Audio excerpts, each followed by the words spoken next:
আমি 12 ঘন্টা কাজ করি, রোজা রেখে নামাজ না পড়লে কি রোজা হবে? আমি জানতে চাচ্ছি, যদি কখনো শারীরিক অসুস্থতার কারণে তারাবি নামাজ না পড়তে পারি, এতে কি গুনাহ হবে? শুধু এশার নামাজ আদায় করলে হবে? কত টাকা থাকলে জাকাত ফরজ হয়? জাকাত কবে দিতে হবে? রমজানে নারীরা উচ্চ আওয়াজে কোরআন তেলাওয়াত করতে পারবেন কিনা? রমজানের শেষ দশকের জন্য বিস্তারিত কিছু আমল বলুন। শবে কদরের নামাজ কত রাকাত? নিয়ত কিভাবে করব? কি কি স্পেশাল আমল আছে? একজন মানুষ ইতিকাফে বসে মোবাইল চালানো, মসজিদের ভিতরে দ্বীন ইসলামের ক্লাস ও মসজিদের ভিতরে ইফতার পার্টিতে অংশগ্রহণ করতে পারবে কিনা?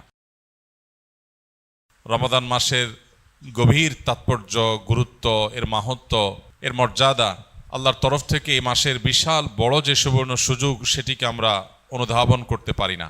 আমাদের রমাদান সাধারণত 4টি কাজকে ঘিরেই হয়ে থাকে। আমরা সচরাচর রমাদান মানে মনে করি বেশি থেকে বেশি দিনে রোজা রাখা, সিয়াম পালন করা, রাতে তারাবির সালাত আদায় করা, আর সন্ধ্যা ইফতার এবং ভোরে সাহারি করা। এই 4টি জিনিসের নামই শুধুমাত্র আমরা রমাদান মনে করি, অথচ রমাদান শুধুমাত্র এই 4টি ইবাদতের মধ্যেই সীমাবদ্ধ নয়। রমাদান এসেছে আমাদের সারা বছরের ঘাটতি পুষিয়ে নেওয়ার জন্য। সারা বছর আমরা যে নানা কারণে শয়তানের প্ররোচনায় প্ররোচিত হয়ে, নফসের ধোকায় প্রতারিত হয়ে আমরা যে গুনাহের সাগরে হাবুডুবু খাই, সেগুলোকে মাফ করাবার দারুণ এক সুযোগ আল্লাহ তাআলা আমাদেরকে রমাদান মাস দিয়েছেন। এবং সেই সাথে সারা বছর নেকামল করার যে সুবর্ণ সুযোগ আল্লাহ দিয়েছেন, সেগুলো আমরা হাতছাড়া করার পর বছরের সবচেয়ে বড় রিকভার করার মাস হলো, সময় হলো, মৌসুম হলো রমাদান মাস। এজন্য এই মাসটি হলো ইবাদতকারী, ইমানদার মুসলিম এবং জান্নাত প্রত্যাশী মানুষদের ইবাদতের মৌসুম, নেকামলের সিজন। আল্লাহ রাব্বুল আলামিন এ মাসের সর্বোচ্চ সদ্ব্যবহার করার তৌফিক আমাদের সবাইকে দান করুন। সম্মানিত ভাই সকল, এ মাসে আমাদের সবচেয়ে প্রধান এবং সবচেয়ে মূল যে কাজটি বিশেষ গুরুত্বের সাথে করা উচিত, সেটি হলো যথাযথভাবে সিয়াম পালন করা। কারণ এই মাসের প্রধান আমলটাই হলো সিয়াম বা রোজা। আর সিয়াম শব্দের অর্থ বিরত থাকা। অতএব আমাদেরকে এই মাস আল্লাহ রাব্বুল আলামিন সিয়াম পালন করার নির্দেশ দিয়ে মূলত বিরত থাকার অভ্যাস আমাদের গড়ে তুলবার সুযোগ দিয়েছেন। অতএব যথাযথভাবে সিয়াম পালন করার মানে হলো সিয়ামকে তার স্ট্রাকচারাল দিকটাকে খেয়াল করার পাশাপাশি তার ফিনিশিংয়ের দিকটাকেও খেয়াল করতে হবে। সিয়ামের বা রোজার বাহ্যিক স্ট্রাকচারাল দিকটা তো একেবারেই পরিষ্কার। শোবে সাদিক থেকে নিয়ে ফজরের ওয়াক্ত হয় তখন থেকে নিয়ে সূর্যাস্ত পর্যন্ত এই পুরো সময় পানাহার এবং যৌনতা, এটা থেকে বিরত থাকা, এটাই হলো সিয়ামের মূল স্ট্রাকচার। এটা ঠিক রাখার পাশাপাশি আমরা যখন সিয়ামকে অর্থবহ করার জন্য অন্য সব নিষিদ্ধ বিষয়গুলো থেকেও বিরত থাকবো, বেঁচে থাকবো, তখন ইনশাআল্লাহ সিয়াম আমাদের আরও বেশি কার্যকর, আরও বেশি যথাযথ, আরও বেশি আমাদের জন্য জান্নাত লাভের কারণ হবে, জাহান্নাম থেকে মুক্তির কারণ হবে ইনশাআল্লাহ বিইذনিল্লাহ। এই জন্য সিয়াম সাধনা করে এই পুরো মাস জুড়ে সকল প্রকার গুনাহ থেকে বেঁচে থাকা, এটা আমাদের অন্যতম একটা কর্তব্য। নবী করিম সাল্লাল্লাহু আলাইহি সাল্লাম বলেছেন, রুব্বা সাইমিন লাইসা লাহু মিন সিয়ামিহি ইল্লাল জু'। বহু রোজাদার আছে যাদের রোজা ক্ষুধার্ত থাকা ছাড়া আর বিশেষ কোনো কাজে আসে না। আমরা যেন সেই হতভাগা মানুষদের কাতারে শামিল না হই। আল্লাহ রাব্বুল আলামিন আমাদের সবাইকে সেই তৌফিক দান করুন। প্রিয় ভাইরা আমার, এই জন্য মুখ দ্বারা গীবত, মিথ্যা, পরনিন্দা, ঝগড়া, যত রকমের নিষিদ্ধ কর্ম আছে সেগুলো থেকে বিরত থাকা, হাত দিয়ে, পাও দিয়ে, অন্য অঙ্গ প্রত্যঙ্গ দিয়ে সকল প্রকার গুনাহ থেকে বেঁচে থাকা, এটা হবে আমাদের রমাদানের অন্যতম একটা গুরুত্বপূর্ণ পদক্ষেপ। এটা যদি করতে পারি তাহলে রমাদান মাসের সিয়াম পালন সার্থক হবে, সফল হবে ইনশাআল্লাহ বিইذনিল্লাহ। আল্লাহ আমাদের সবাইকে সকল প্রকার গুনাহ থেকে বেঁচে থাকার তৌফিক দান করুন। সিয়ামের উদ্দেশ্য যে তাকওয়া অর্জন করা, সে তাকওয়া হাসিল হওয়ার জন্য, সে তাকওয়া অর্জন হওয়ার জন্য সকল প্রকার গুনাহের পথগুলো বন্ধ করা, এটা অত্যন্ত গুরুত্বপূর্ণ। গুনাহের পথগুলো যদি খোলা থাকে তাহলে এই সিয়াম অর্থবহ হবে না, এই সিয়াম যথাযথ হবে না, এই সিয়াম আমাদের জন্য কার্যকর হবে না। এই জন্য আমরা চেষ্টা করব সর্বোচ্চ সকল গুনাহ থেকে বেঁচে থাকার। রব্বে করিম আমাদের সবাইকে সেই তৌফিক দান করুন। প্রিয় ভাইরা আমার, এই মাস আসার পরও যদি আমরা আমাদের গুনাহগুলো আল্লাহর কাছে মাফ করাতে না পারি, চোখের পানি ফেলে দোয়া করে কান্নাকাটি করে সেজদায় গিয়ে একান্তে নিরিবিলি আল্লাহর সাথে যদি এই মাসেও কথা বলতে না পারি, তাহলে জীবনে আর কখনো এই সুযোগ হওয়ার আশা বড় দুরূহ। এর চেয়ে হতভাগা আল্লাহর জমিনে আর কেউ নেই, যে ইসলাম গ্রহণ করার পর মুসলিম হয়েও রমাদানের সুফলটা আদায় করতে পারল না। তার চেয়ে হতভাগা আর কেউ নাই। এই জন্য শুধুমাত্র এই গতানুগতিক সিয়াম আর তারাবি নয়, বরং এর পাশাপাশি আল্লাহর কাছ থেকে গুনাহগুলোকে মাফ করাবার জন্য আমাদের বিশেষ প্রচেষ্টা থাকতে হবে। ইফতারের আগে চোখের পানি ফেলে কায় মনোবাক্যে দুহাত তুলে প্রাণ উজাড় করে আল্লাহর কাছে আমরা দোয়া নিবেদন করব, এবং সাহরি খেতে উঠলে ভোর রাতে তখন দোয়ায় মনোনিবেশ করব, চলতে ফিরতে উঠতে বসতে আল্লাহকে স্মরণ করব, মোবাইলে সোশ্যাল মিডিয়াতে বিভিন্ন চোখের জেনা, কানের জেনা, বিভিন্ন রকমের যে গুনাহগুলো হয় সেগুলোর পথগুলো সব বন্ধ করব ইনশাআল্লাহ। তবে এই রমাদান আমাদের তাকওয়া হাসিলের কারণ, এই সিয়াম আমাদের তাকওয়া অর্জনের কারণ এবং আমাদের জীবনকে পরিবর্তনের কারণ হবে ইনশাআল্লাহ বিইذনিল্লাহ। আল্লাহ রাব্বুল আলামিন আমাদের সবাইকে এই রমাদানের সর্বোচ্চ সদ্ব্যবহার করার তৌফিক দান করুন। অনেকগুলো প্রশ্ন আপনাদের আছে। প্রথম প্রশ্ন, বিসমিল্লাহ। আপনার কোনো এক বক্তব্যে শুনেছি যে দেরি করে ইফতার করা নিষেধ, কিন্তু আমরা যেখানে থাকি কাজীবাড়ি সেখানে গুগল অনুযায়ী যে সময় সূর্যাস্ত হয় তার 2 মিনিট পর ইফতারের জন্য আজান দেওয়া হয়। আপনার কথা অনুযায়ী এটা তো ইহুদিদের সাথে সাদৃশ্য হয়ে গেল, এ বিষয়ে যদি কিছু বলতেন।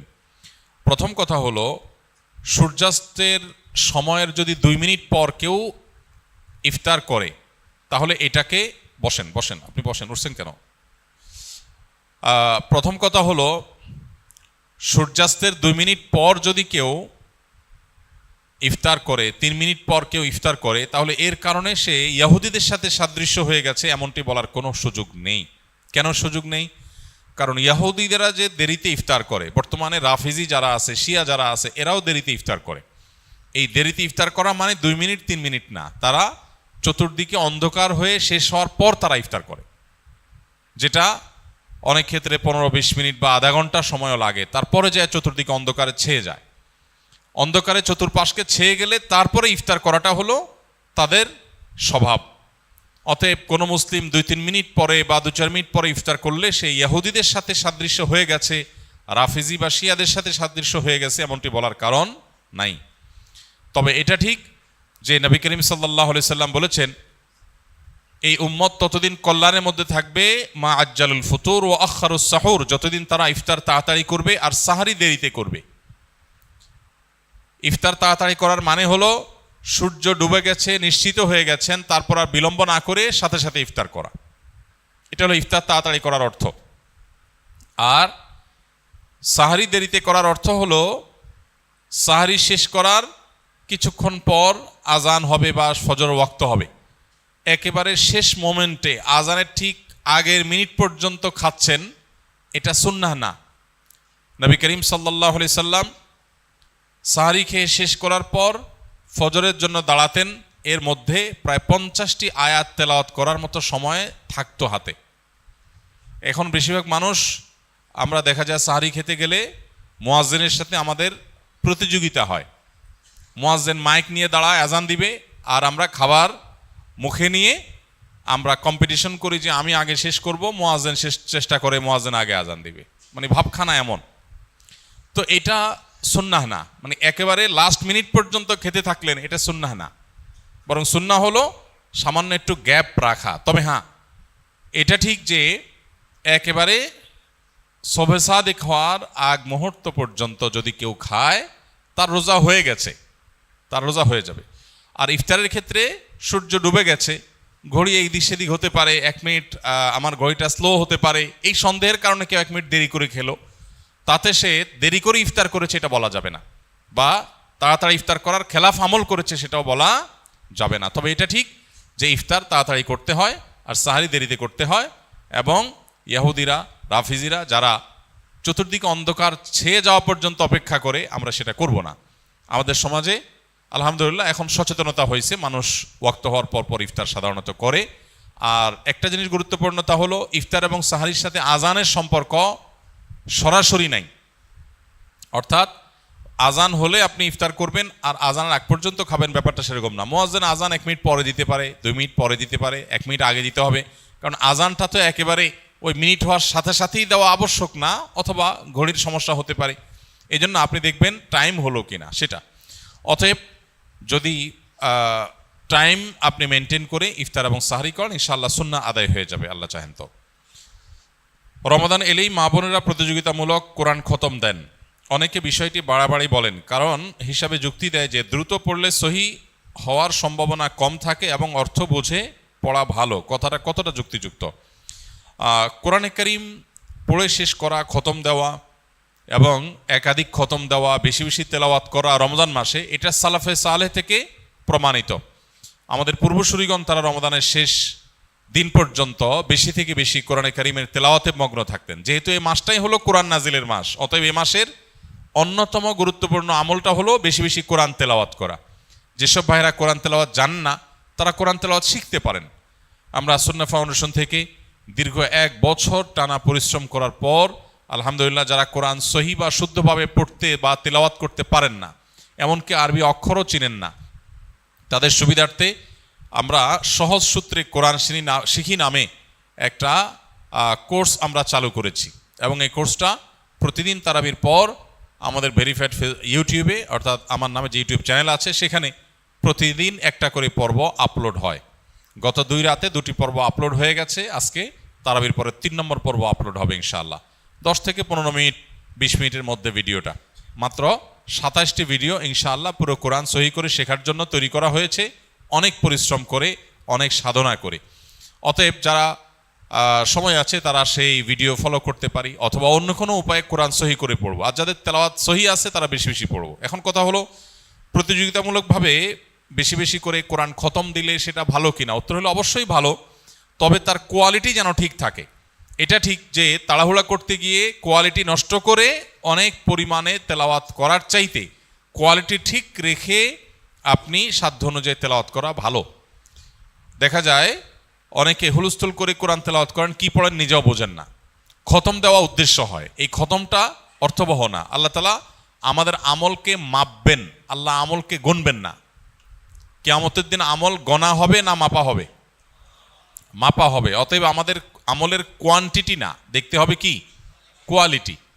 এজন্য তেলাওয়াত সুন্দর করে করতে হবে, কিন্তু আবার কোয়ালিটির কথা চিন্তা করে অনেকের খতম দেওয়ারই আর সুযোগ হয় না, সেটা দুর্ভাগ্যের ব্যাপার। এজন্য কোরআনে কারীম বেশি বেশি তেলাওয়াত করা প্রশংসনীয়, প্রতিযোগিতামূলকভাবে করলে সেটাও প্রশংসনীয়, বেশি বেশি খতম হলে সেটাও প্রশংসনীয়। তবে লক্ষ্য রাখতে হবে তেলাওয়াতটা যেন তারতিলের সাথে হয়, শুদ্ধতার সাথে হয়। আল্লাহ বলেছেন, ওয়ারাত্তিলিল কুরআনা তারতিলা, তোমরা তারতিলের সাথে কোরআনকে তেলাওয়াত করো। অতএব সে বিষয়টি আমাদেরকে লক্ষ্য রাখতে হবে। একজন মানুষ ইতিকাফে বসে মোবাইল চালানো, মসজিদের ভিতরে দ্বীন ইসলামের ক্লাস ও মসজিদের ভিতরে ইফতার পার্টিতে অংশগ্রহণ করতে পারবে কিনা, এবং কেউ কোনো কিছু জানতে চাইলে ইতিকাফরত ব্যক্তি উত্তর দিতে পারবে কি না? উত্তর হলো যে ইতিকাফরত অবস্থায় একান্ত প্রয়োজনীয় কথা বলতে পারবে। কেউ কিছু জানতে চাইলেও সেটার উত্তর দিতে পারবে, কিন্তু মসজিদের মধ্যে মোবাইল টিপাটিপি, যেটা অহেতুক মোবাইল টিপাটিপি করা, সোশ্যাল মিডিয়া ব্রাউজ করে বেড়ানো, আপনার স্ক্রল করে বেড়ানো, এটা অবশ্যই ইতিকাফের যে উদ্দেশ্য সেটাকে ব্যাহত করে, ইতিকাফের যে প্রাণ সেটাকে নষ্ট করে। সেটা করা যাবে না বা সেটা করা উচিত না। যদি কেউ সেটা করেন তাহলে ইতিকাফ ভাঙবে না, কিন্তু ইতিকাফের কোয়ালিটি নষ্ট হয়ে যাবে এবং এটার সওয়াব কমে যাবে। এজন্য অহেতুক মোবাইল টিপাটিপি বা অহেতুক গল্প গুজব আড্ডা এগুলো দেওয়া যাবে না। তবে প্রয়োজনীয় কথা বলা যাবে, এবং মসজিদের মধ্যে দ্বীনি ইলমের ক্লাস অবশ্যই করা যাবে। মসজিদের মধ্যে ইফতারের কোনো প্রোগ্রাম হলে সেখানে অংশগ্রহণ করা যাবে, এগুলোতে কোনো অসুবিধা নেই। ইতিকাফ নিয়ে আমাদের মধ্যে অনেকের মধ্যে অতি ভয় কাজ করে। আমরা মনে করি ইতিকাফে বসলে বোবা হয়ে যেতে হয়, কোনো কথা বলা যায় না। এরকম না, সাধারণ স্বাভাবিক জীবনযাপন আমরা করতে পারবো ইনশাআল্লাহ। নবী করিম সাল্লাল্লাহু আলাইহি সাল্লাম রমাদানের শেষ দশকে জীবনে কোনো বছর ইতিকাফ ছাড়তেন না। 1 বছর তিনি শেষ দশকে ইতিকাফ রেখে ইতিকাফে বসে আবার বের হয়ে যেতে হয়েছে, ইতিকাফ ভেঙে ফেলতে হয়েছে একটা বিশেষ প্রয়োজনে। পরবর্তী বছর তিনি সেই 10 দিন এবং পরের বছরের 10 দিন সহ 20 দিন ইতিকাফ করেছিলেন। এর মানে হলো দ্বিতীয় হিজরিতে রমজানের রোজা ফরজ হওয়ার পর থেকে নিয়ে তার ওয়াফাত পর্যন্ত 10ম হিজরি পর্যন্ত এই 8 বছর কোনো বছর তিনি ইতিকাফ ছাড়েননি। অথচ আমরা বেশিরভাগ মানুষের জীবনে 1 বছরেও ইতিকাফ করা হয়নি। এটা দুর্ভাগ্যজনক বিষয়, যেটা নবীজি জীবনে কখনো ছাড়েননি, কোনো বছর ছাড়েননি, সেটা আমি জীবনে কোনো বছর করি নাই। পরম শত্রুর সাথেও তো এরকম বৈপরীত্য হয় না, যেটা আমরা আমাদের নবীজি সাল্লাল্লাহু সাল্লামের সাথে আজ আমাদের কার্যত সেই বৈপরীত্য আমরা করে রেখে দিয়েছি। এই জন্য এতেকাফের দৃঢ় সংকল্প আমাদের করা উচিত। আল্লাহ আমাদের তৌফিক দান করুন। কত টাকা থাকলে জাকাত ফরজ হয়? জাকাত কবে দিতে হবে? জাকাত কত টাকা হলে ফরজ হয়? এর উত্তর হলো, কেউ যদি 52.5 ভরি রূপা, এটা অথবা রূপার সমমূল্যের সম্পদ, নগদ অর্থ, ব্যাংক ব্যালেন্স অথবা ব্যবসার মাল, যে পণ্য কেনা হয়েছে বিক্রির জন্য, এরকম কোনো মাল যার কাছে আছে যেটার মূল্য দাঁড়ায় 52.5 ভরির সমান, এইরকম সম্পদের মালিক যদি কেউ হয় এবং সেই সম্পদ তার কাছে 1 বছর থাকে, তাহলে 1 বছর পর ওই সম্পদের বাজার মূল্য হিসেব করে 1 বছর পর 2.5% জাকাত দিতে হবে, অর্থাৎ লাখে 2,500 টাকা। এভাবে হিসাব করে তাকে জাকাত দিতে হবে। বর্তমানে রূপার যে বাজার দর, সেটা হিসাব করলে প্রায় 2.25 লাখ টাকার কাছাকাছি হয় 52.5 ভরি রূপার দাম। এটা ভ্যারি করে, উঠানামা করে। একেবারে খুব রিসেন্ট, যে এখন 2026-এর ফেব্রুয়ারি মাস চলছে, এই সময়টাতে রূপার যে বাজার দর আছে সেটা হিসাব করে দেখা গেছে যে 2.25 লাখ টাকার কাছাকাছি। এক্সাক্ট আপনি যখন দিবেন রূপার দরটা জেনে নিয়ে যে 52.5 ভরি বা 52.5 তোলা রূপার দাম কত, সেটা হিসাব করে যদি দেখেন যে এটা আপনার সম্পদ এই পরিমাণ হয়ে গেছে, তাহলে সবটুকুর জাকাত দিতে হবে। এমন না যে এর অতিরিক্তটা জাকাত, বরং সবটুকুর জাকাত দিতে হবে। জাকাত দেওয়াটাকে জরিমানা মনে করা, এটা কিয়ামতের আলামত। সহিহ বুখারীতে আসছে, নবী সাল্লাল্লাহু আলাইহি ওয়াসাল্লাম বলেছেন, একটা সময় আসবে মানুষ যখন জাকাত দেওয়াটাকে তার জন্য অর্থদণ্ডের মতো বিষয় মনে করবে, জরিমানার মতো বিষয় মনে করবে। এটা ভুল ধারণা আমাদের সমাজে। কারণ আমরা মনে করি যে জাকাত দিলে বোধহয় লস হয়ে যায়, কমে যায়। বরং জাকাত দিলে এটা তো আমার আখিরাতের অ্যাকাউন্টে জমা হয়ে গেল, এটা বরং আমার স্থায়ী হয়ে গেল, নিশ্চিত হয়ে গেল, বাকিগুলোর গ্যারান্টি নেই। এই জন্য জাকাত দিতে পারাটা সৌভাগ্যের বিষয়। আর জাকাত কখন ফরজ হয়? এর উত্তর হলো যে জাকাত ফরজ হয় প্রত্যেকটা ব্যক্তির অর্থ বছরের আলোকে। সবার অর্থ বছর একরকম নাও হতে পারে। ধরুন আমি জিলহজের 1ম তারিখে জাকাত দেওয়ার মতো সম্পদের মালিক হয়েছি, তাহলে পরবর্তী বছর জিলহজের 1ম তারিখে আমার জাকাত আসবে। কেউ যদি মুহররম মাসে জাকাত দেওয়ার মতো সম্পদের মালিক হয়ে থাকে, তাহলে 1 বছর পর মুহররম মাসে তার জাকাত তার উপরে বর্তাবে। তো জাকাত বর্ষ এটা নির্ভর করে ব্যক্তি কখন সম্পদের মালিকানা আসছে তার উপরে। এখন কেউ যদি জাকাত দেওয়ার সুবিধার্থে, হিসাব করার সুবিধার্থে সে যদি একটু আগে দিয়ে দেয়, ধরা যাক যে আমার জিলহজে আসে, আমি রমজানে দিয়ে দিলাম হিসাব করে, কোনো অসুবিধা নেই, জাকাত অগ্রিম দেওয়া যায়, যে প্রতি বছর আমি রমজানে দিলাম, সমস্যা নেই। আমাদের সমাজে অনেকে মনে করেন রমজান মাসেই জাকাত দিতে হয়। জাকাত রমজান মাসেই শুধু দিতে হয় এমন কোনো কথা নেই। তবে এটা ঠিক, রমজান মাস আমলের মাস, সওয়াবের মাস, এ মাসে আমরা বেশি বেশি সওয়াব হাসিল করার চেষ্টা করব ইনশাআল্লাহ বিইذনিল্লাহ। সেই জায়গা থেকে আমরা নফল দান, অন্যান্য সাদাকা করব এবং বিশেষভাবে যদি জাকাত দেওয়ার চেষ্টা করি ইনশাআল্লাহ, সেটাও আল্লাহ তাআলার কাছে আমরা বিশেষ আজরের আশা করতে পারি। আমি 12 ঘন্টা কাজ করি, রোজা রেখে নামাজ না পড়লে কি রোজা হবে? রোজা রেখে নামাজ যদি কেউ না পড়ে, তাহলে এটা হলো লুঙ্গি খুলে পাগড়ি পরার মতো। অর্থাৎ রোজার গুরুত্বের চাইতে নামাজের গুরুত্ব বেশি না কম? বেশি। এখন আপনি রোজা রাখছেন কিন্তু নামাজ পড়েন নাই, তাহলে আপনি পাগড়ি পরছেন কিন্তু লুঙ্গি পরেন নাই, তাহলে পাগড়ি পরছেন, পাগড়ি পরার সওয়াব পাবেন, কিন্তু তার চাইতে লুঙ্গি না পরার গুনাহ ভয়ঙ্কর। তো এই জন্য রোজা রাখছেন, রোজার সওয়াব পাবেন, কিন্তু নামাজ পড়েন নাই, তার জন্য গুনাহ হবে তার চাইতে অনেক বেশি। এই জন্য রোজা রাখা উচিত, আবার নামাজও পড়া উচিত। রোজা রাখা যতটা উচিত, নামাজ তার চেয়ে বেশি পড়া, নামাজ পড়া আরও বেশি উচিত বা বেশি কর্তব্য। অতএব এই গুরুত্বটা আমাদের বুঝতে হবে এবং বোঝার চেষ্টা করতে হবে। আল্লাহ আমাদেরকে তৌফিক দান করুন। আমি জানতে চাচ্ছি, যদি কখনো শারীরিক অসুস্থতার কারণে তারাবি নামাজ না পড়তে পারি, এতে কি গুনাহ হবে? শুধু এশার নামাজ আদায় করলে হবে? বিশেষ কোনো অসুস্থতার কারণে কেউ যদি তারাবি নামাজ না পড়েন, তার রোজা হয়ে যাবে এবং তার গুনাহ হবে না ইনশাআল্লাহ। বিশেষ করে অসুস্থতার কারণে কেউ যদি মিস করেন, এরকম হতে পারে কালে ভদ্রে হঠাৎ কোনোদিন অসুস্থ হয়েছেন অথবা 2-4 দিন আপনার মিস হয়েছে, তো তাতে কোনো অসুবিধা হবে না ইনশাআল্লাহ। কারণ তারাবির নামাজ আদায় করা এটা ফরজ না, তবে একান্ত ওজর ছাড়া এটা ছেড়ে দেওয়া এটা চরম দুর্ভাগ্যের ব্যাপার এবং অবশ্যই অনুচিত কাজ এবং গুরুত্বপূর্ণ একটি সুন্নাহ পরিত্যাগ করা হলো। কিন্তু অসুস্থতার কারণে যদি কখনো মিস হয় তাতে গুনাহ হবে না ইনশাআল্লাহ।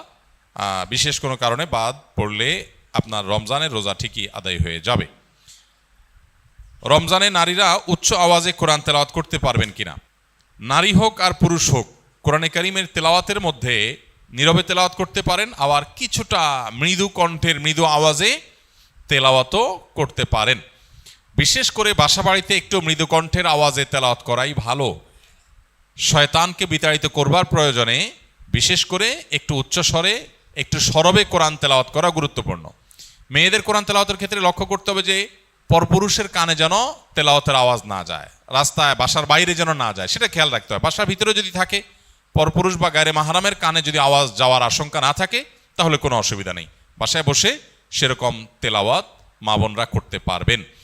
এবং সবসময় তাদের একেবারে নীরবেই করতে হবে এমন কোনো বাধ্যবাধকতা নাই, বরং কিছুটা সরবে করতে পারেন। বিশেষ করে পরিবারের অন্যান্য সদস্যদেরকে কোরআন তেলাওয়াতে উদ্বুদ্ধ করার জন্য যদি একটু আওয়াজ দিয়ে পড়েন তাতে কোনো অসুবিধা নাই, বরং অনেক ক্ষেত্রে এটা ভালো সন্তানদেরকে অভ্যস্ত করার জন্য। এবং বিশেষ করে আজকাল তো একটু সরবে আওয়াজ কোরআন তেলাওয়াত এটা বাসাবাড়ি থেকে আমাদের বিভিন্ন জায়গা থেকে এটা উঠে গেছে, এটা করা দরকার। হ্যাঁ, মসজিদে যখন আপনি তেলাওয়াত করবেন বা এমন জায়গায় তেলাওয়াত করবেন যেখানে আরও অনেক মানুষ আছে, সেখানে জোরে তেলাওয়াত করলে অন্যদের ডিস্টার্ব হবে, সেখানে অন্যের ডিস্টার্ব যেন না হয় সেভাবে আপনাকে তেলাওয়াত করতে হবে। নবী করিম সাল্লাল্লাহু আলাইহি সাল্লাম মসজিদে নববীতে এক ব্যক্তিকে উচ্চস্বরে কোরআন তেলাওয়াত করতে শুনে বলেছেন যে তুমি যাকে শোনাতে চাচ্ছ তিনি বধির নন, অর্থাৎ তোমার আওয়াজ যেন অন্য কারোর কষ্টের কারণ ডিস্টার্বের কারণ না হয়, এটা আমাদের খেয়াল রাখতে হবে ইনশাআল্লাহ তাআলা। রমজানের শেষ দশকের জন্য বিস্তারিত কিছু আমল বলুন। রমজানের শেষ দশকের বিশেষ আমল নবী করিম সাল্লাল্লাহু আলাইহি সাল্লামের জীবনী থেকে যেটা আমরা প্রায়, সেটা হলো যে আম্মা জান আয়েশা রাদিয়াল্লাহু তাআলা আনহা থেকে বর্ণিত, নবী করিম সাল্লাল্লাহু আলাইহি সাল্লাম রমজানের শেষ দশক যখন শুরু হতো তখন তিনি কি করতেন? কানান নবী সাল্লাল্লাহু আলাইহি সাল্লাম ইদা দাখালাল আশর, রমজানের শেষ দশক যখন শুরু হতো, আহিয়া লাইলা, নাম্বার 1 তিনি রাত জেগে ইবাদত করতেন। অনেক মুহাদ্দিসগণ অনেক হাদিস বিশারদগণ বলেছেন এর অর্থ হলো রাতে তিনি ঘুমোতেন না শেষ দশক। আবার অনেক মুহাদ্দিসগণ বলেছেন কুমিল লাইলা ইল্লা কালিলার উপর আমল করে সামান্য ঘুমাতেন, বেশিরভাগ রাতে ইবাদত করতেন। তাহলে 1 নম্বর আমল হলো শেষ দশকের প্রতিটা রাত জেগে ইবাদত করা। নাম্বার 2 ওয়াইকাজা আহলাহ, নফল আমলের জন্য অন্য কোনো সময় পরিবারকে ডেকে তুলতেন না, কিন্তু রমজানের শেষ দশক পরিবারকে ঘুম থেকে ডেকে তুলতেন ইবাদতের জন্য। তার মানে পরিবারকে ইবাদতের জন্য উদ্বুদ্ধ করতে হবে। 3 নম্বর ওয়াশাদ্দামি ইজারা, তিনি ইবাদতের জন্য কোমর বেঁধে নিতেন। কোমর বেঁধে নেওয়ার একটা অর্থ করেছেন অনেক হাদিস বিশারদ, স্ত্রী সহবাস থেকে দূরে থাকতেন। আরবরা এরকম কোমর বেঁধে নেওয়া বলতে এরকম ইঙ্গিত করে থাকে। আবার অনেক মুহাদ্দিসগণ এর ব্যাখ্যা করেছেন যে কোমর বেঁধে নেওয়া মানে আমরা যেরকম বলি কোমর বেঁধে ইবাদত করা, কোমর বেঁধে নেমে যাওয়া কোনো কাজে, তার মানে সর্বোচ্চ মেহনত এবং পরিশ্রম সাধনা করতেন ইবাদতের জন্য। আর অন্য আরেকটি হাদিসে আসছে কানা ইয়াজতাহিদু ফীহি মা লা ইয়াজতাহিদু ফি গায়রি, নবীজি শেষ দশকে ইবাদতের জন্য এত বেশি পরিশ্রম করতেন, বছরে অন্য কোনো সময় ইবাদতের জন্য এত পরিশ্রম করতেন না। অথচ আমরা শেষ দশকে বেশিরভাগ মানুষ হয় গ্রামের বাড়ি যাওয়ার নিয়ে ব্যস্ত, গ্রামের বাড়ি যাওয়ার পরে বিভিন্ন বাড়িতে বাড়িতে ঘোরার, গ্রামে গ্রামে ঘোরার নিয়ে ব্যস্ত, আর শহরে যারা আছি তারা কেনাকাটা শপিং ইত্যাদিতে ব্যস্ত। তো এটা হলো আমাদের শেষ দশকের অভ্যাস, যেটা হাদিসের একেবারেই বিপরীত। শেষ দশক হওয়া উচিত প্রথম দশক দ্বিতীয় দশকের চাইতে বেশি ইবাদতে বেশি মনোযোগী হওয়া উচিত আমাদের শেষ দশকে। আল্লাহ আমাদেরকে তৌফিক দান করুন। রমজানে নারীরা উচ্চ আওয়াজে কোরআন তেলাওয়াত করতে পারবে কিনা, এটার উত্তর একবার দেওয়া হয়েছে। শবে কদরের নামাজ কত রাকাত, নিয়ত কিভাবে করব, কি কি স্পেশাল আমল আছে? লাইলাতুল কদর বা শবে কদর যেটাকে আমরা বলি, এই লাইলাতুল কদরে দাঁড়িয়ে বেশি বেশি নফল নামাজ পড়বো আমরা, দীর্ঘ রুকু, দীর্ঘ সিজদা, দীর্ঘ কেরাতে, ধীরস্থিরতার সাথে, সৌন্দর্যের সাথে। তো কোরআন তেলাওয়াত বেশি বেশি করা, দোয়া করা, জিকির আজকার করা, আল্লাহর কাছে আল্লাহ স্মরণ করা, এগুলোর মধ্য দিয়ে আমরা রাতকে কাটাবো।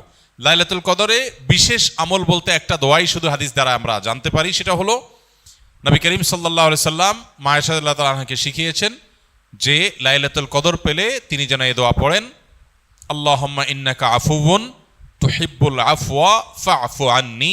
আল্লাহ আপনি ক্ষমাশীল, ক্ষমাশীলতাকে আপনি পছন্দ করেন, অতএব আমাকে ক্ষমা করুন।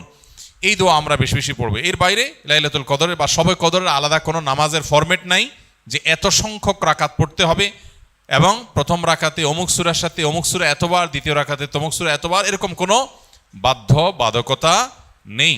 যে কোনো সূরা দিয়ে অন্য যে কোনো সাধারণ নামাজের মতো করে আমরা লাইলাতুল কদরের নামাজ পড়তে পারি। আর এর জন্য আলাদা কোনো নিয়ত নেই যে নাওয়াইতু আন উসাল্লিয়া সালাত লাইলাতুল কদর বা লাইলাতুল কদর নামাজ পড়ছি, এরকম কোনো আলাদা নিয়ত দরকার নেই। আমি লাইলাতুল কদর পড়ছি, আমার মাথায় আছে, এটুকুই নিয়ত ইনশাআল্লাহ যথেষ্ট হবে এবং সুন্দরভাবে সালাত আদায় করা, নামাজ পড়াটাই হলো গুরুত্বপূর্ণ। শবে কদরের ভাগ্য পরিবর্তনের জন্য স্পেশাল কিছু আমল বলুন। লাইলাতুল কদরে গুরুত্বপূর্ণ বিষয়গুলো ধার্য হয়। আল্লাহ তাআলা সূরা দুখানের একেবারে শুরুতে বলেছেন, ফিহা ইউফরাকু কুল্লু আমরিন হাকিম। লাইলাতুল কদরে সব গুরুত্বপূর্ণ বিষয়গুলোকে ধার্য করা হয়। এই জন্য লাইলাতুল কদরে গুরুত্বপূর্ণ বিষয় যেন আমার নসিবে আল্লাহ লেখেন, আল্লাহ যেন তাকদিরে ভালো কিছু দেন, আমরা আল্লাহর কাছে দোয়া করব। এবং সেই সাথে তাকদিরে যেন ভালো কিছু হয় সেজন্য নেক আমল করবো ইনশাআল্লাহ। যে যত বেশি নেক আমল করবে এবং যে যত বেশি গুনাহ থেকে বেঁচে থাকবে, আল্লাহ তাআলা তার জন্য তত বেশি কল্যাণের ফয়সালা, ভালোর ফয়সালা করবেন। আমরা আল্লাহর কাছে দোয়া করব এবং নেক আমল করব, গুনাহ থেকে বেঁচে থাকবো। বাস এই ত্রিমুখী প্রচেষ্টায় আমাদের নসিবে ভালো কিছু আসবে। এর বাইরে আলাদা কিছু আমল আছে যেগুলো নিয়ে আমাদের স্বতন্ত্র একটা ভিডিও বোধহয় ইউটিউবে আছে, যে ভাগ্য সুপ্রসন্ন হবে যে সমস্ত আমলের ডিটেল সেখানে বলা আছে। যেমন কেউ যদি চায় তার রিজিক বাড়ুক, কেউ যদি চায় তার হায়াত বাড়ুক, তাহলে সে আত্মীয় স্বজনের সাথে সুসম্পর্ক বজায় রাখবে, রক্ত সম্পর্কীয় বন্ধনগুলো মজবুত করবে। কারণ বুখারী বর্ণিত হাদিসে নবী সাল্লাল্লাহু আলাইহি ওয়াসাল্লাম বলেছেন, মান সাল্লাহু আন ইউবসাতা লাহু ফি রিজকিহি আও ইউনসা লাহু ফি আথারিহি ফালিয়াসিল রাহিমা। যে চায় তার রিজিক প্রশস্ত হোক, তার হায়াত বাড়ক, বরকত হোক, তাহলে সে যেন তার রক্ত সম্পর্কীয় সম্পর্কগুলো বাড়ায়। ঠিক তেমনিভাবে জীবনে বারাকা লাভের যে সমস্ত উপায়গুলো আছে, যে কোনো কাজ বিসমিল্লাহ দিয়ে শুরু করা, কুল্লু আমরিন যি বালিন লাম ইউবদা বিবিসমিল্লাহি ফাহুয়া আবতার আও আকতা আও কামা ওয়ারাদা ফিল হাদিস। কোনো গুরুত্বপূর্ণ কাজ আল্লাহর নাম নিয়ে শুরু করলে সেখানে বরকত হয়। অতএব আমার নসিবে ভালো কিছু হওয়ার জন্য এই আমার হাদিস বর্ণিত আমলগুলোকে আমরা ফলো করতে পারি। আর জেনারেলি কথা হলো নেক আমল বেশি করা, গুনাহ থেকে বেঁচে থাকা, আর নসিবে ভালো কিছু দেওয়ার জন্য আল্লাহর কাছে দোয়া করা। লা ইয়ারুদ্দুত তাকদীর ইল্লা দোয়া। কারণ তাকদীর এটা দোয়া দ্বারায় ক্ষেত্র বিশেষে পরিবর্তন হয়, হাদিস দ্বারা প্রমাণিত। এই জন্য গভীরভাবে আল্লাহর কাছে দোয়ায় মনোনিবেশ করতে হবে। আমি কোর্ট ম্যারেজ করে বিয়ে করেছি, 3 বছর হলো এবং একটি সন্তানও আছে। ফ্যামিলির সম্মতিতে আবার মহরও ধার্য হয়েছে গর্ভের সন্তান থাকা অবস্থায়। এখন সম্পর্কটি হারাম নাকি হালাল? এই ধরনের প্রশ্ন উত্তরে আমরা বলে থাকি যে কোনো আলেমের সাথে সরাসরি সাক্ষাৎ করে শরণাপন্ন হয়ে তারপর উত্তর নেওয়ার চেষ্টা করবেন। কারণ এখানে থটগত একটা গুরুত্বপূর্ণ বিষয় আছে যেটার উপর ভিত্তি করে মাসআলার উত্তর পরিবর্তন হয়ে যেতে পারে। তবে মৌলিকভাবে আমরা বলে রাখতে পারি, সেটা হলো কোর্ট ম্যারেজ বলেন আর যে নামই বলেন, শরিয়াতে বিয়ের জন্য, বিশুদ্ধ হওয়ার জন্য যা যা শর্ত আরোপ করেছে তা যদি পাওয়া যায় তাহলে বিয়ে হয়ে যাবে। কোর্ট ম্যারেজে অনেক সময় দেখা যায় প্রস্তাব বা সম্মতি, মৌখিক প্রস্তাব বা মৌখিক সম্মতি থাকে না। শুধুমাত্র কাবিননামাতে স্বামীর ঘরে ছেলের নাম, স্ত্রীর ঘরে মেয়ের নাম, আর দুজনের স্বাক্ষর নেওয়া হয় এবং দুজন সাক্ষীর স্বাক্ষর নেওয়া হয়। এইটুকু বিবাহ বিশুদ্ধ হওয়ার জন্য যথেষ্ট না। শরিয়া দৃষ্টিকোণ থেকে বিবাহ বিশুদ্ধ হওয়ার জন্য উভয় পক্ষ থেকে প্রস্তাব এবং সম্মতি থাকতে হবে স্পষ্ট। যদি কেউ যদি বোবা হন, মুখে উচ্চারণ করতে না পারেন, তাহলে তিনি মাথা নেড়ে ইশারায় তিনি অন্তত সম্মতি প্রকাশ করবেন। আর তা না হলে মুখে আমি প্রস্তাব করলাম, আমি কবুল করলাম, গ্রহণ করলাম, এরকম কথা দুজন সাক্ষী শুনতে হবে, তাহলে বিয়ে বিশুদ্ধ হবে।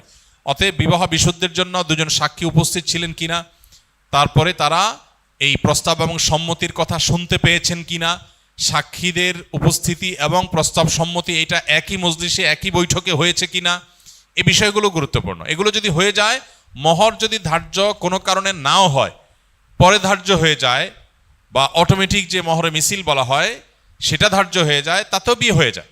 কিন্তু বিয়ের গুরুত্বপূর্ণ বিষয় হলো এই জিনিসটা। অতএব এটা কতটা হয়েছে না হয়েছে অনেকখানি প্রশ্ন উত্তরের উপর অনেক সময় নির্ভর করে। এই জন্য এ ধরনের প্রশ্ন উত্তরের জন্য আমরা অনুরোধ করি যে ওলামা একরামের সাথে সরাসরি সাক্ষাৎ করে আপনার আশপাশে কোনো মসজিদে, গুরুত্বপূর্ণ মাদ্রাসাগুলোতে উপস্থিত হয়ে মুফতিদের সাথে সাক্ষাৎ করে আপনি আপনার ডিটেল বলে উত্তর নেওয়ার চেষ্টা করবেন। আসুন্নাহ ফাউন্ডেশনে প্রতিদিন সকাল 8টা থেকে রাত 10টা পর্যন্ত ওলামা একরাম ফোনে উত্তর দেন এবং সরাসরি উত্তর দিয়ে থাকেন, সেখানে উপস্থিত হতে পারেন। 2022 সালের ঘটনা, আমি অনার্স দ্বিতীয় বর্ষে পড়ি, তখন একটি ডিভোর্সি মেয়ের সাথে হারাম সম্পর্কে জড়িয়ে পড়ি।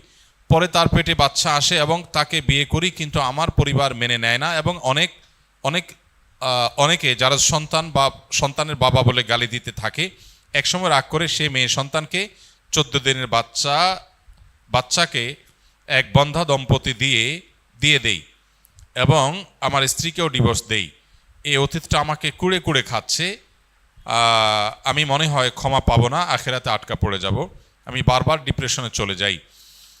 যে ভাই এই প্রশ্ন করেছেন তাকে বলতে চাই যে হারাম সম্পর্কে জড়াবার ফলে যে বাচ্চা এসেছে, সন্দেহাতীতভাবে সেটা আপনাদের উভয়ের জঘন্যতম কবিরা গুনাহগুলোর মধ্য থেকে একটা। কিন্তু প্রথমত বাচ্চার কোনো দোষ নেই। এই বাচ্চা চাইলে আল্লাহর নেককার বান্দা হয়ে জান্নাতি মানুষ হতে পারে, আবার বৈধভাবে জন্ম হওয়া অনেক বাচ্চা জাহান্নামী হতে পারে। এই জন্য বাচ্চাকে কেন্দ্র করে আপনাকে এলাকাবাসী কথা বলেছে, সেটার জন্য আপনি যে কাজ করেছেন সেটা গর্হিত কাজ, আপনি নিজে বুঝতে পেরেছেন। এখন যেটা করণীয় আপনার, প্রথম কথা হলো এই বাচ্চা সারা জীবনই আপনার বাচ্চা হিসাবে গণ্য হবে এবং আপনার বাচ্চা হিসাবে আপনি তার প্রতি কর্তব্য আপনার রয়েছে। অতএব সেই বাচ্চাকে আপনি অন্যত্র দিয়ে দেওয়া এটা জুলুম। আপনি এটা রিকভার করার সুযোগ থাকলে রিকভার করবেন, তার টেক কেয়ার করা, তার প্রতি দায়িত্ব পালন করা করবেন। আর আপনার স্ত্রীকে আপনি যদি এমনভাবে ডিভোর্স দিয়ে থাকেন যে ডিভোর্সের পরে আবার, যদিও আপনার ডিভোর্স দেওয়ার অধিকারই নাই, যদি আপনি বিয়ে না করে এই হারাম সম্পর্ক করে থাকেন তাহলে ডিভোর্স এটা কার্যকর হয় নাই, তাহলে আপনি এখন চাইলে তাকে বিবাহ করে নিতে পারেন। এবং যে জেনা হয়েছে সে জেনার জন্য আল্লাহর কাছে আপনার তওবায়ে নাসুহা, সর্বোচ্চ লেভেলের তওবা আপনাকে করতে হবে। অতিরিক্ত ডিপ্রেশন শয়তান আমাদের মধ্যে সৃষ্টি করে, আমাদেরকে নিরাশ করে দেয়। আল্লাহ বলেছেন ওয়ালা ইয়াইআস মির রাউহিল্লাহি ইল্লাল কওমুল কাফিরুন, আল্লাহর রহমত থেকে কাফির ছাড়া আর কেউ নিরাশ হয় না। অতএব অতিরিক্ত নৈরাশ্য, আশাহত হয়ে যাওয়া, আল্লাহর রহমতের আশা একেবারে ছেড়ে দেওয়া, এটা কিন্তু কুফরি। অতএব এটা যেন না হয়। আমি যত গুনাহগারী হই না কেন আল্লাহ তাআলা আমাকে ক্ষমা করতে পারেন, ক্ষমা করার ক্ষমতা আল্লাহর আছে এবং আল্লাহ ওয়াদা করেছেন আমি যদি অনুতপ্ত হই আর জীবনে কখনো জেনার ধারে কাছেও যাব না, আল্লাহ ইনশাআল্লাহ পূর্বের গুনাহ মাফ করবেন, আল্লাহর ওয়াদা রয়েছে। অতএব পরিপূর্ণ কায়মন বাক্যে তওবা করলে মাফ হবে। আপনি যদি মনে করেন যে না আমার গুনাহ কোনোভাবেই মাফ হবে না, তাহলে সেক্ষেত্রে আপনি আল্লাহর প্রতি কুধারণা করলেন, এটা বরং অনুচিত কাজ হবে। অতএব অতিরিক্ত ডিপ্রেশনে না গিয়ে আল্লাহর কাছে মাফ চাইতে হবে। আল্লাহ তাআলা আমাদেরকে আমলের তৌফিক দান করুন। জাযাকুমুল্লাহ।